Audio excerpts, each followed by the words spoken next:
Nos intentions causent des effets dans le futur qui deviennent les futures causes d'un effet dans le présent.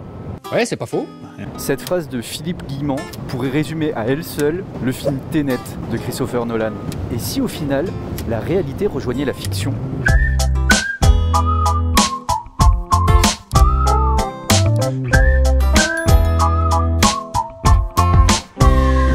Ok, je vous avoue que c'est un petit peu bizarre comme phrase, j'ai mis un petit moment à la capter.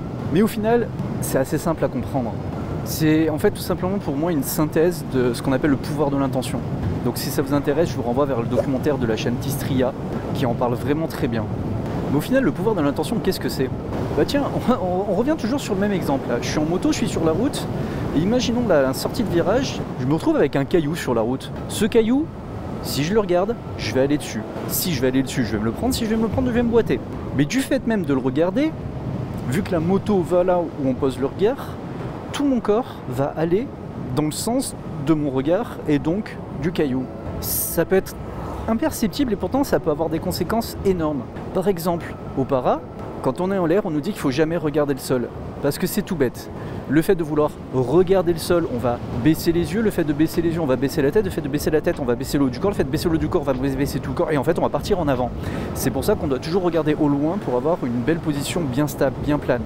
Donc, si mon intention au para, par exemple, c'est de bien rester à plat, le fait de vouloir rester à plat, c'est ça qui va induire en fait cette volonté de garder mon regard au loin et qui va devenir donc du coup la cause de ma volonté de rester à plat.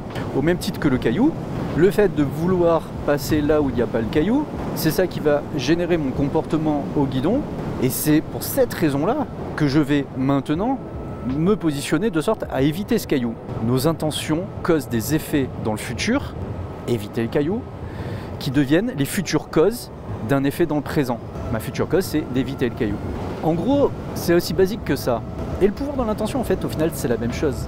Si je nourris des intentions positives sur mes projets, mes ambitions, mes rêves, mes envies, je vais vibrer ça et je vais tout faire dans mon présent pour aller vers ce futur possible. Parce qu'au final, tout ce qui va se produire dans le futur ne seront que les conséquences de nos actions d'aujourd'hui. Mais les actions qu'on fait aujourd'hui, est-ce qu'elles sont vraiment arbitraires ? Ou est-ce qu'elles ne sont que le résultat des intentions du futur que l'on veut atteindre ?